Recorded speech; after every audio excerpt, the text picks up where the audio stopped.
Como de costume, vamos abrir as nossas Bíblias em dois textos. Primeiro texto, 1 Samuel 28. Você vai deixar marcado aí na sua Bíblia. E aí depois você abre em João 15. E neste estará a nossa primeira leitura. Um princípio de Jesus, que nós vamos ilustrar com o testemunho da palavra, como fazemos frequentemente. 1 Samuel 28, guarda. João 15.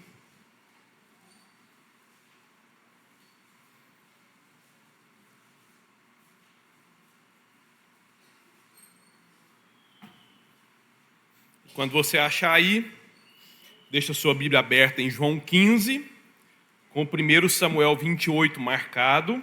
Aí você fecha os olhos, ora mais uma vez e peça ao Senhor para falar com você nessa noite.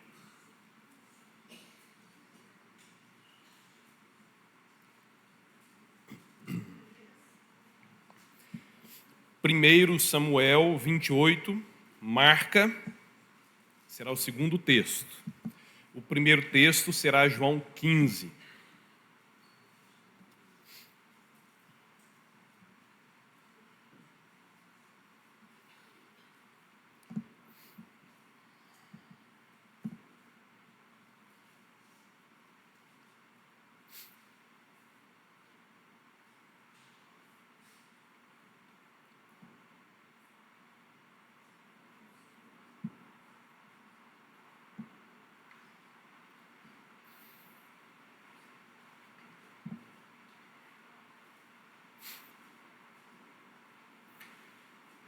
Senhor, obrigado pelo privilégio que nós temos de cantar para o Senhor,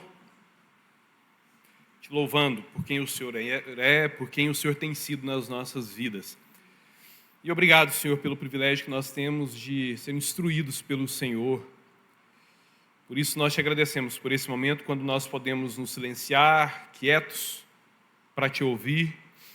E te ouvimos lendo a tua palavra e nela meditando, Senhor. Por isso, com poder, com graça, fala a cada um de nós nesse momento, em o nome santo do Senhor Jesus. Amém.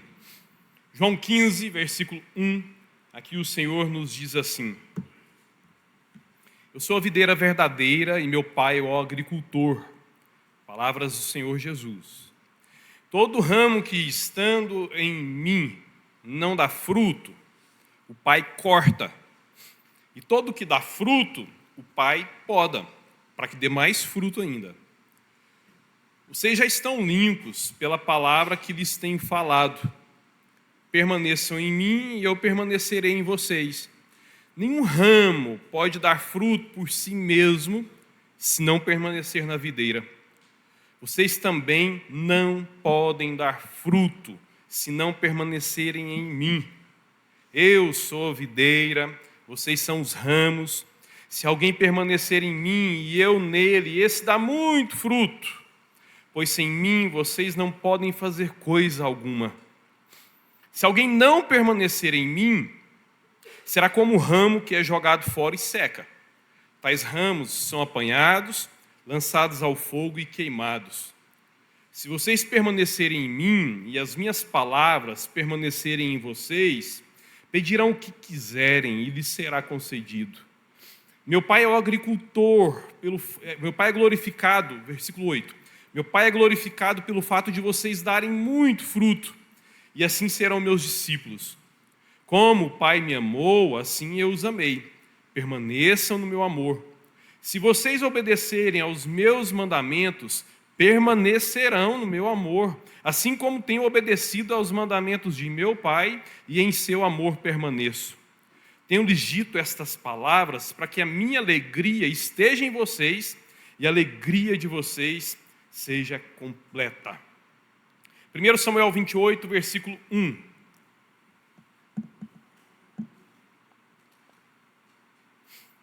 Naqueles dias, os filisteus reuniram suas tropas para lutar contra Israel. Aquis disse a Davi: Você deve saber que você e os seus soldados me acompanharão no exército. Disse Davi a Aquis: Então tu saberás o que teu servo é capaz de fazer. Aquis respondeu-lhe: então o colocarei como minha guarda pessoal permanente. Samuel já havia morrido, e todo Israel o havia pranteado e sepultado em Ramá, sua cidade natal. Saul havia expulsado do país os médiuns e os espíritas. Depois que os filisteus se reuniram, vieram e acamparam em Sunem, enquanto Saul reunia todos os israelitas e acampava em Gilboa. Versículo 5. Quando Saul viu o acampamento filisteu, ele teve medo, ficou apavorado. Esses dias, eu não sei se foi ontem ou anteontem, alguém chegou em mim e falou: Feliz Ano Novo. Eu falei: Feliz Ano Novo. Eu respondi, sabe quando sua mente buga assim? Eu fico, gente, mas parece que eu já vivi demais em 2025 para eu receber um Feliz Ano Novo assim. Parece que ver um Feliz Ano Novo assim, depois de muita coisa já ter acontecido. Eu falei, será que eu estou em 2026 e não percebi um ano inteiro passando? Quem assistiu Interestelar aí? Dá uma angústia. Quem tem problema com angústia, não assista esse filme. Falei, será que aconteceu um negócio daquilo comigo?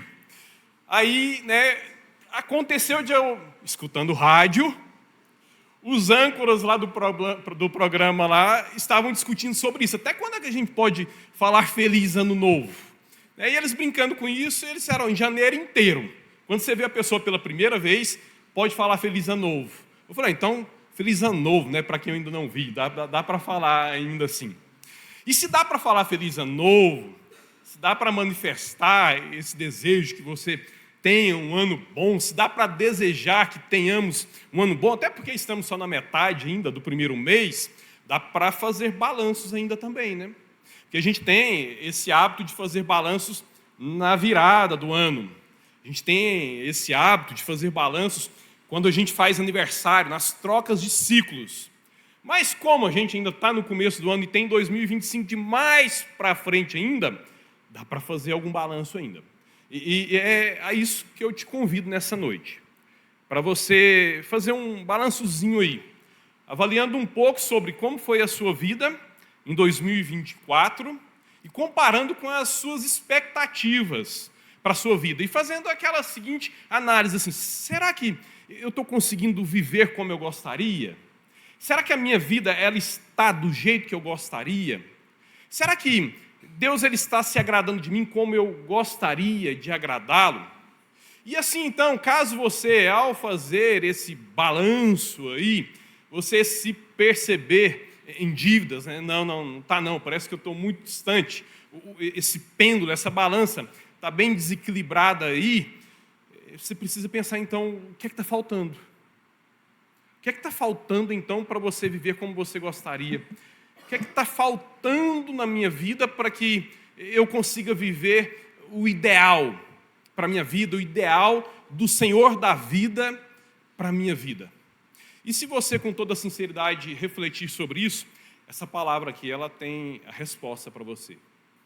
Em se percebendo um pouco distante daquilo que você gostaria para você, na perspectiva do Senhor, porque é a única perspectiva ideal, do que é que você está precisando para estar onde você deve estar na percepção, no plano do Todo-Poderoso para você. Então, assim, como é que foi a sua vida no ano passado? Como é que tem sido a sua vida até aqui assim? Sua vida ela tem sido uma vida produtiva, uma vida cheia de vigor, sua vida tem sido uma vida assim, cheia de vida.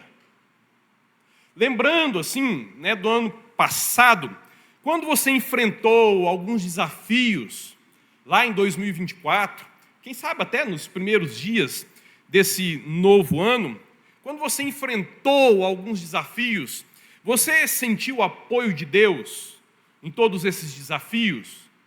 Ou no geral você se sentiu sozinho? No geral você se sentiu desamparado?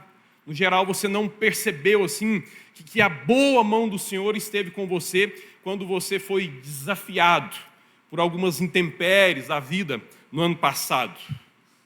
Por exemplo, quando surgiram aqueles momentos assim, nos últimos meses, em que você não soube como agir, o que eu vou fazer para resolver isso aqui? Como é que eu vou lidar com esse problema aqui? Como é que eu vou administrar essa área da minha vida? Como é que eu vou gerir essa situação aqui? Você encontrou direção no Senhor?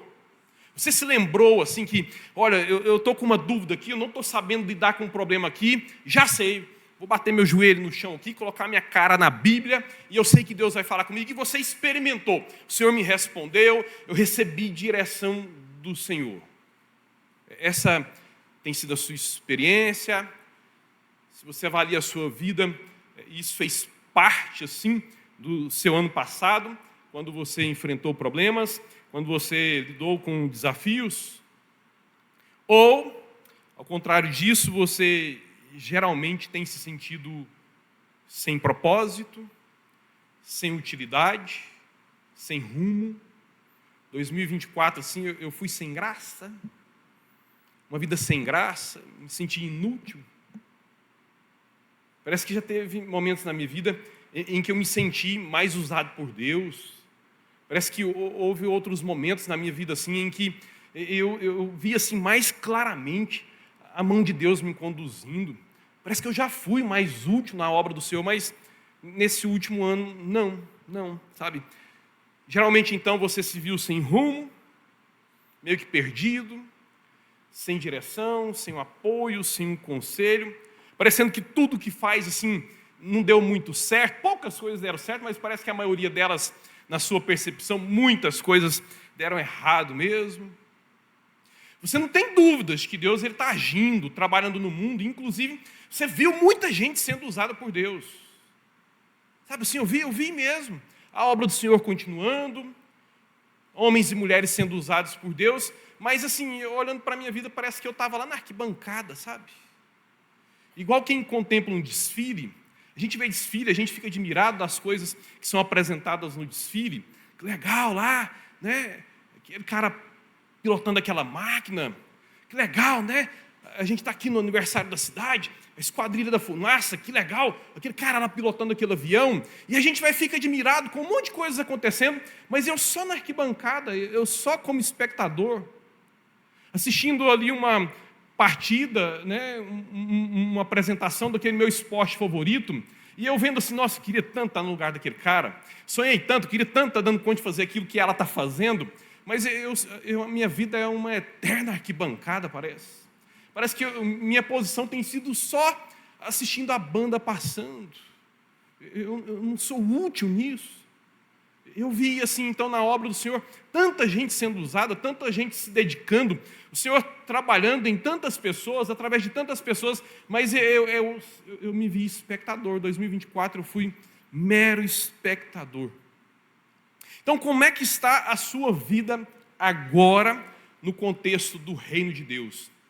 Como é que está a sua vida com relação à obra do Senhor? Você começa esse ano, termina 2024, começa 2025, sendo um instrumento nas mãos do Senhor, nessa perspectiva de que vai ser usado pelo Senhor, sua vida vai ser uma vida produtiva. Quando você então tiver dúvidas ou enfrentar situações, você vai se lembrar de que o socorro do Senhor, Ele é constante, e que se eu buscar Ele em oração, Ele vai me ouvir, ainda que Ele não me dê as respostas que eu quero, mas as respostas virão. Como é que você começa 2025? Meus irmãos, o texto que nós lemos de Samuel narra assim um momento muito triste da vida do rei Saul. Você conhece o rei Saul, e se você se esqueceu de quem é o rei Saul, lembre-se. Saul foi o primeiro rei de Israel. Começou a reinar jovem ainda, com seus 30 anos, reinou até os seus 70 anos. Por 40 anos, ele foi o rei daquela nação. E o Saul, ele reinou assim num momento chave na história daquele povo. Porque você se lembra dos primórdios de Israel. Aquele povo nasceu como 12 príncipes, né? Como os filhos dos 12 príncipes, os 12 filhos de Jacó. Que eles então se multiplicaram dentro do Egito e que depois foram tirados do Egito para serem levados por Deus lá para a terra que Deus havia prometido para eles. Eles passaram aqueles 40 anos no deserto, liderados por Moisés. Moisés morreu e Josué então entrou com eles e com eles conquistou a terra. E eles então ali se estabeleceram. cada tribo ali organizada no seu território, conforme Deus havia designado, lá ainda para Moisés, lá ainda para Josué. E eles então se estabeleceram como 12 tribos. Mas isso ainda era pouco para aquele povo, porque eles, ali no começo, tinham uma identidade tribal, mas eles precisavam formar uma identidade nacional. Eles eram um conglomerado de tribos, mas eles ainda não eram uma nação. E para eles se tornarem uma nação, era necessário que eles tivessem uma liderança unificadora. Era necessário que eles tivessem um líder sobre todas aquelas tribos. Por 350 anos, eles foram liderados por juízes. Mas os juízes foram tribais. Um juiz liderando sobre uma tribo, ou até 2, 3, depois um outro no outro momento, num outro território. Até nós chegarmos ali nos dias do profeta, do sacerdote, do grande Samuel. E Samuel ele se desponta então como essa primeira figura unificadora. Mas era necessário que houvesse alguém que liderasse verdadeiramente, que governasse não sobre a metade das tribos, mas sobre todas as tribos. Até que nós chegamos então lá em 1050 a.C., e Deus então levantou Saul para reinar sobre Israel. E o trabalho de Saul foi árduo. Ele é o rei que vem unificar aquelas 12 tribos. Ele é o rei que vem trabalhar para transformar aquele conglomerado de tribos em nação. É o primeiro líder nacional de Israel. E assim então todo o trabalho, todo o ministério de rei, toda a vida de Saul enquanto rei, aqueles 40 anos, foram dedicados a unir aquelas tribos, a formar a identidade nacional de Israel. Por isso, então, o reinado de Saul foi marcado por guerras. Guerras sobre guerras, guerras depois de guerras, guerras arrastando outras guerras. Foi um rei militar. Até porque foi isso também que o povo pediu para Deus. Quando lá, sendo Samuel ainda o juiz, o povo falou para Samuel: Samuel, você já está envelhecendo, nós te amamos, mas daqui a pouco você vai pendurar as chuteiras, os seus filhos não têm o mesmo caráter seu, não inspiram a nossa confiança, então já chega. Nós queremos um rei como tem as outras nações, que lute as nossas guerras à nossa frente. Então eles precisavam de um rei militar. E Saul ele foi esse rei militar. E 40 anos, guerreando, conduzindo a nação, e ele um grande guerreiro, um homem forte, imponente, que tinha filhos também fortes e imponentes, que inspirava ali o seu exército a lutar em prol da causa de Israel, está aqui, Saul, mais uma vez, diante de uma batalha. Mas agora aqui já não é mais aquele Saul com 30 anos, lá do começo. Agora é o Saul com 70 anos.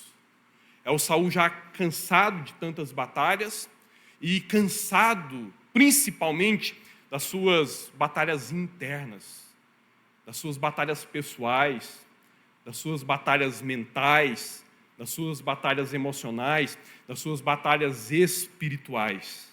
E aqui agora, esse Saul, já velho, cansado, ele se encontra numa situação muito, mas muito diferente daquele Saul lá de 40 anos atrás. Porque esse Saul aqui, diferentemente daquele Saul de 40 anos atrás, ele é um Saul que está desesperado diante do exército dos inimigos filisteus. Quantas vitórias Saul já tinha tido até ali? Quantos foram os socorros de Deus em favor de Israel? Estando Israel conduzido por Saul, Saul tinha um histórico de livramentos da parte do Senhor.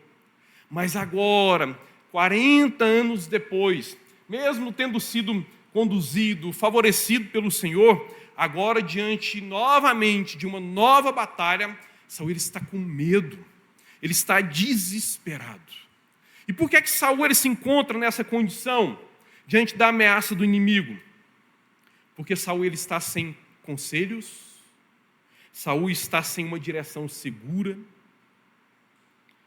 O seu principal conselheiro de longa data, ele tinha morrido. Samuel, o homem de Deus, o homem através de quem Deus falava para o rei, ele já tinha morrido. E mesmo antes de Samuel morrer, uns capítulos atrás, nós vemos Samuel preocupado assim com Saul, porque ele via que Saul estava fazendo umas besteiras, Saul estava desonrando a Deus, Saul estava cometendo alguns pecados sequenciais. Deus se virou para Samuel e falou assim: até quando, cara, você vai ficar preocupado com Saul? Se eu próprio já abandonei Saul, você vai ficar preocupado com Saul até quando? Para com isso, Samuel. Deus repreendendo Samuel, porque estava preocupado com Saul. Saul não tinha mais bons conselhos. Ele não tinha mais uma direção segura. Veja bem, isso era fundamental para os reis ali no povo de Deus no passado. Hoje, qualquer rei, qualquer governante, quando vai para uma guerra, ele se vale de conselheiros.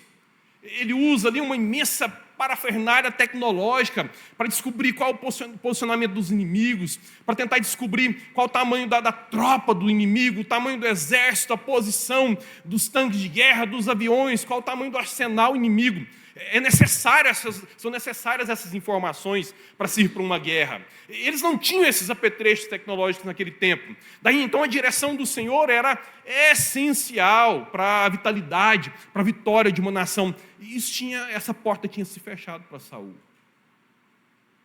Ele tinha um histórico militar, muitos triunfos no seu currículo, mas agora, nesse momento, aqueles conselhos que o conduziram para as muitas vitórias, esses conselhos já não existiam mais. E já tinha sido anunciado para ele que o Todo-Poderoso, que o Senhor dos Exércitos, já não estava mais com ele. Saul, ele está se sentindo assim, tão perdido, mas tão perdido, como ele nunca havia sentido até então. E além de não ter conselho, além de não ter direção, ele também está sem suporte militar. Isso porque o seu principal soldado, o melhor de todos os militares do exército de Saul, em toda a história do reinado de Saul, tinha fugido. Davi, aquele que deu tantas vitórias para o exército de Saul, tinha abandonado Saul, e não por opção de Saul, de Davi, mas por causa da imposição do próprio Saul.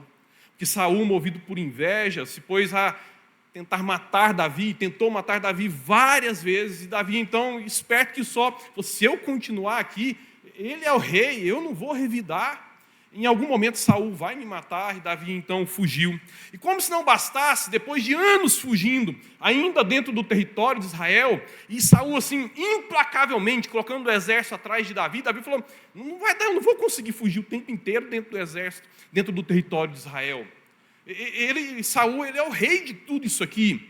As tribos estão unidas. Em algum momento, não basta fugir só do palácio, eu vou ter que fugir do próprio território de Israel. E onde ele se refugiou? No território dos filisteus, lá na casa do inimigo. Agora imagine então, o Saul, não tenho conselheiros, Deus já não está mais comigo, e o meu melhor militar, o comandante dos meus exércitos, o que conhece as minhas táticas de guerra, o que sabe o meu jeito de pensar quando eu estou em batalha, está lá para lutar com o inimigo, em favor do inimigo contra mim. Saul, meus irmãos, mesmo tendo ali um grande e poderoso exército, mesmo tendo um currículo extraordinário, ele se viu melancólico, incapaz, perdido, completamente sem esperanças. E esse Saul aqui, com seus próximos 70 anos, é um Saul muito diferente daquele Saul com 30, 40 anos. Porque o Saul, lá com 30, 40 anos, ele reuniu pequenos exércitos e formou um exército imenso. Aquele Saul lá com seus 30, 40 anos, ele ia assim para a batalha, e ele próprio puxava a turma, e ele inspirava os outros soldados a lutarem em favor da causa do Deus de Israel, em favor da nação. Aquele Saul lá de 40 anos atrás, ele tinha direção, ele tinha ânimo, e o próprio Espírito de Deus habitava nele, dando para ele essas orientações do Senhor. Ele tinha o conselho e a intercessão durante um longo tempo do homem de Deus, Samuel, e Davi, como um filho ali que cresceu na sua casa, comandava o seu exército em seu favor.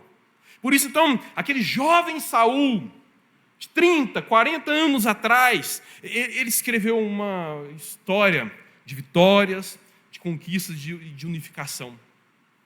Ele começou muito bem, mas ele estava prestes a terminar muito mal. E a derrota e a morte, ela estava diante dos olhos de Saul, e tudo indicava já que aquilo seria inevitável. Mas o que foi que mudou assim, tão drasticamente, daquele rei vivo e produtivo, para agora esse rei abatido, seguindo sem rumo, a derrota e a morte certas? Sabe qual é a resposta? Aquele Saul vivo, ativo, vitorioso, lá do começo, de 40 anos atrás, ele estava próximo de Deus. Aquele Saul lá, ele tinha sido enchido pelo Espírito Santo de Deus. O Espírito Santo encheu a vida daquele homem. Por isso, um homem ativo, animado, inspirador. Agora, esse Saul solitário, descrente, moribundo, do final da vida, é o Saul que havia se afastado do Senhor.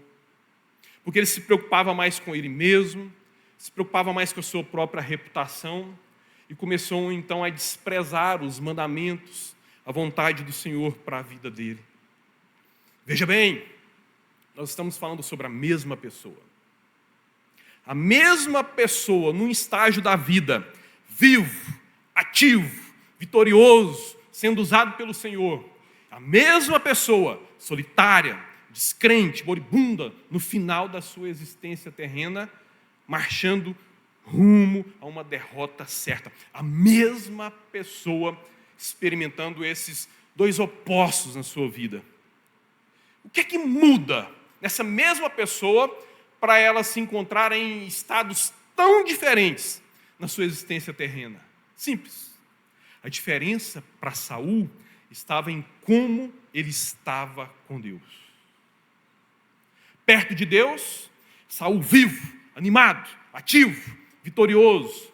Longe de Deus, triste, perdido, improdutivo, desesperado.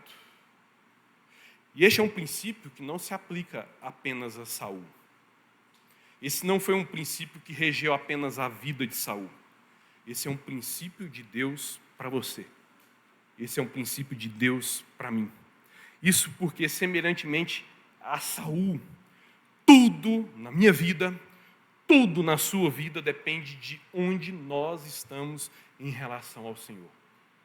Se perto do Senhor, vivos, ativos, produtivos, animados, esperançosos, mas se afastados do Senhor, tristes, desanimados, sem esperança. E veja bem, a condição humana terrena de Saul, em nada ela se degradou. Porque ele continuava fisicamente saudável, patrimonialmente ele só melhorou, porque ele começa como filho de um homem rico e depois se torna rei, e é óbvio que em 40 anos seu patrimônio só se expandiu. Na perspectiva humana está lá, um senhor forte, saudável, pronto para ir para a guerra, com um patrimônio gordo, tesouros guardados na sua casa. Mas espiritualmente, mentalmente, emocionalmente, tudo diferente lá do começo. E o que mudou? A sua relação com o Senhor. Perto do Senhor, Saul vivo. Longe do Senhor, Saul morto, desanimado, descrente. Lembrando agora das palavras do Senhor, Jesus, ele fala para mim e para você hoje. Você não pode dar fruto se você não permanecer em mim. Porque sem mim você não pode fazer nada. Foi o trecho que nós lemos do Evangelho. Jesus também fala hoje, para mim e para você, se você quer permanecer em mim e eu em você, se isso acontecer, você vai dar muito fruto. Você vai ser uma planta verde, você vai ser uma videira verde com folhas frondosas que vai produzir muitos frutos. Você vai produzir muitos frutos, sabe por quê? Porque estando perto de Jesus, estando ligado a Jesus, sabe o que vai acontecer? Versículo 2: todo ramo que estando em mim, esse dá fruto, por quê? Porque o Pai cuida, porque Deus Pai cuida, porque Deus Pai cultiva. Voltando para a primeira pergunta, a sua vida, ela tem sido uma vida produtiva, cheia de vigor, cheia de vida? Ou você, nos últimos dias, nas últimas semanas, no último ano até, tem se visto geralmente sem propósito, sem utilidade, sem graça, meio que perdido? O Senhor Jesus, Ele te trouxe aqui nessa noite para falar isso aqui para você. Eu sou a videira verdadeira, meu Pai é o agricultor, permaneça em mim e eu permanecerei em você. Você não pode dar fruto por si mesmo se você não permanecer na videira. Da mesma forma, o contrário, se você permanecer em mim, por estar em mim, o Pai cuidará de você e você produzirá muitos frutos. Eu sou a videira verdadeira, vocês são os ramos. Se alguém permanecer em mim e eu nele, esse dá muito fruto, porque sem mim vocês não podem fazer coisa alguma. Mas aí pode vir aquela pergunta: como é que eu permaneço em Jesus? O Senhor Jesus responde, versículo 10, se nós nos ligamos ao Senhor Jesus pela fé, como é que nós permaneceremos em Jesus depois de crer? Palavras dele: se vocês obedecerem aos meus mandamentos, permanecerão no meu amor, assim como eu tenho obedecido aos mandamentos de meu Pai, e em seu amor permaneço. Sabe sobre o que é essa palavra? Versículo 11. Essa palavra é sobre alegria. Eu tenho lhes dito essas palavras para que a minha alegria esteja em vocês e a alegria de vocês seja completa. Feche seus olhos. Reflita sobre como tem sido a sua vida. Se você começa esse ano como alguém animado na presença de Deus, como alguém assim cheio de prazer, de alegria e de satisfação no Senhor, ou se você começa esse ano assim apático, desanimado, você não tem dúvidas de que Deus está trabalhando no mundo, inclusive você fica admirado de ver pessoas sendo usadas pelo Senhor, mas você se vê na arquibancada da vida, você se vê na arquibancada da obra de Deus, apenas como mero espectador.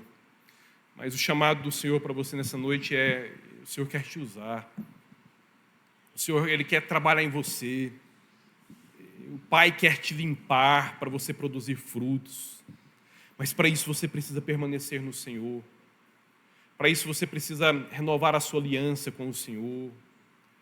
Para renovar a sua aliança com o Senhor, você precisa confessar os seus pecados, se arrepender deles, assumir o compromisso de abandoná-los e dizer: Senhor, eu conheço a Tua palavra, eu conheço os Teus mandamentos, eu vou, pela graça do Senhor, voltar a Te obedecer, porque eu quero permanecer no Senhor, para que essa vida, essa alegria do Senhor seja renovada dentro do meu ser, tal qual eu senti uns anos atrás, tal qual eu experimentei há alguns anos, e eu não tenho experimentado nos últimos dias.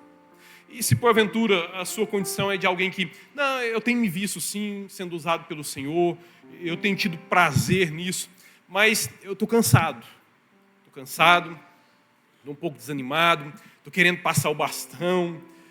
Irmão, você precisa se lembrar, minha irmã, você precisa se lembrar de que nós fomos chamados para colocar a mão no arado e não podemos olhar para trás. Então, se essa é a sua perspectiva, não, eu tenho servido ao Senhor, servi ao Senhor intensamente, mas eu estou cansado. O cansaço você descansa, não é desistindo. O cansaço você supera ele descansando. Então descansa no Senhor, peça: Senhor, renova a minha perspectiva de comunhão com o Senhor, renova meu ânimo no Senhor, renova a minha disposição em continuar andando com o Senhor e em Te servindo para todo sempre. Oremos ao Senhor, ore por você e seja como você se encontra perante o Senhor. Nesses dias, lembre-se, o Senhor é a videira e para nós produzirmos frutos, nós precisamos estar ligados à videira, nós precisamos estar emaranhados na videira que é o Senhor. Só você sabe, só você e o Senhor sabem como é que você se encontra com relação ao Senhor. Se você estiver desligado do Senhor, distante do Senhor, você vai se tornar num galho seco. Talvez até alguns já estejam assim hoje. Mas o Senhor Jesus é aquele que faz novas todas as coisas. E porque o verdor dele é infinito e ilimitado, ele pode levar vida dele para você também. Por isso, ainda que você se veja hoje como esse galho seco, fala: Senhor, renova as minhas forças, renova a minha alegria no Senhor, traga a vida do Senhor para mim, encha-me com a tua vida, Senhor. Fica de pé, vamos orar. Depois de orarmos, vamos cantar. E aí você faça da letra desse cântico uma parte da sua oração. Senhor, nós te agradecemos porque ainda estamos no começo de um ano. Embora, como sempre lembramos para o Senhor, essas mudanças de tempos não significam nada por causa da sua eternidade. Para nós que estamos aqui e somos limitados, para nós essas coisas representam sim. Tanto que foi o Senhor próprio quem criou os luzeiros para marcar as mudanças de épocas, porque o Senhor, sabendo das nossas limitações, sabe de que essas coisas são importantes para nós. Por isso, quando nós começamos um ano, avaliando o ano passado, pensando em todo um ano diante de nós, nós ouvimos nessa palavra o chamado do Senhor para sermos úteis nas tuas mãos, para não sermos meros espectadores, mas para sermos agentes ativos no teu reino. E nós queremos ser, Santo Deus.